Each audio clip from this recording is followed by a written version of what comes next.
First of all, I respectfully acknowledge that MONOVA, Museum and Archive of North Vancouver, is located on the traditional land of Squamish and Tsleil-Waututh First Nation, whose ancestors have lived here for countless generations. We are grateful for the opportunity to live, work, and learn with them on unceded Coast Salish territory. My name is Zohra Haqbin, and I'm New Voices program volunteer. We are gathered here at the Archive of North Vancouver to do an interview for MONOVA's New Voices program about Sense of a Place. I would like to welcome Mr. Konorti to our interview. Could you please introduce yourself, tell us about your profession and your field of interest? My name is Konorti. I live in Vancouver. I'm a consultant and a former CEO of a local company. Plus, I'm a former partner of Ernst & Young. I have many passions in life, but one of my biggest passions is really working with the next generation of leaders and managers. And I accomplish most of that through teaching at a local university. I'd like to know about the geography of your life, when and where you were born, and how you describe your ethnic and cultural background. So I was born in Jaffa, Israel. Jaffa is an adjacent city to Tel Aviv. As a matter of fact, the name of the city is Tel Aviv Jaffa, but we go by Jaffa. That's where I was born. It was a very multicultural type city, lots of Jewish people, lots of Muslim people, lots of Christians. As a matter of fact, my best friend was Kevor Tarasyan. He is Armenian. Just to show you that Jaffa is a very, very multicultural city. Like most of the country of Israel, which consists of the three primary religions of Judaism, Muslim, and Christianity. How did you feel about your home country back then before thinking about leaving that? Tell us about your relation to your home country. Did you feel a tight attachment to it, or did you feel that you were not belong there? So that's a very good question, particularly when you ask someone who's Jewish. My parents are Holocaust survivors, so Israel obviously meant a lot to have a home country for the Jewish people, and that's the household that I was brought up, that Israel is really the home country of the Jewish people. So by default, I felt very, very connected to the country. I loved everything about the country. I never thought the country could do anything wrong, notwithstanding all the wars that it's been through, all the conflicts internally and externally. But my love for the country was really ingrained in me and into my DNA from the day I was born. And as a matter of fact, not a day goes by that I don't think about Israel. And I always think of Israel fondly. I have a tough time remembering the bad memories, but I seem to always remember the good things. How was your first impression of the North Vancouver? Tell us, how was life back then in North Shore? The size of everything.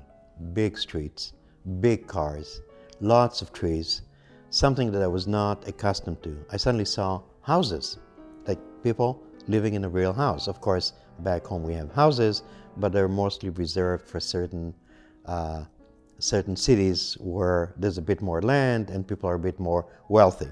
So that was the first thing that struck me, was the size. Everything was big. The second thing was everything was green. Everything was green. And I couldn't believe how many trees a country could have. More so when they finally drove us home to Lynn Valley, just a couple of blocks from here, where we stayed at my wife's aunt's place. I said, my goodness, I actually live in a house now. And that was all new to me. I was taken aback by primarily the size and the color. Everything was green. Those are kind of my first impressions of North Vancouver. For the second part of my question, I want to focus on the concept of home. What is the meaning of home for you? What does motherland mean to you? So first of all, my home country and my motherland, which I consider to be Israel, means the world to me. I think of Israel every day. There's not a day that goes by. I still have family back home. But I also remember that I made a choice to move to Canada. And by making that choice, I made a choice that I want to be a Canadian. And often, when I have those types of discussions with my friends, they say to me, "Are you a Canadian or are you an Israeli? Which country do you love most?" And they ask me, point blank. And I say to them, it's an unfair question, because that's like asking a parent, which one of the two kids you love more? So it's very difficult to answer. I love both countries. I love them most. I consider myself to be a Canadian for everything. I only travel with my Canadian passport to wherever I go in the world, but I make a big effort not to forget my roots and my culture and where I came from. So I cannot say whether I'm more Canadian than Israeli. Well, I think I'm more Canadian than Israeli because I've lived here most of my life, but I've not forgotten Israel. I probably will never forget Israel, and I'll always love my home country and be very fond of it. Have I missed anything important, or do you want to add anything to my questions? If you really want to feel and be a Canadian, it's not enough just to move to the country and have a job and go home and stay within your own community. It's very important, case in point, Zori, like yourself, to get involved with the local community, to volunteer, to do work on the side, and that's how eventually you're going to feel a close connection to Canada. Since I came to Canada, I've been involved in different things, from sitting on boards, both for profit and non-profit, to volunteer organizations. But I think volunteering and giving your time to the community eventually will help you form a much closer bond with Canada. And that would help quite a bit. Case in point, I think what you're doing is superb, and I wish more immigrants, new Canadians, did exactly what you're doing.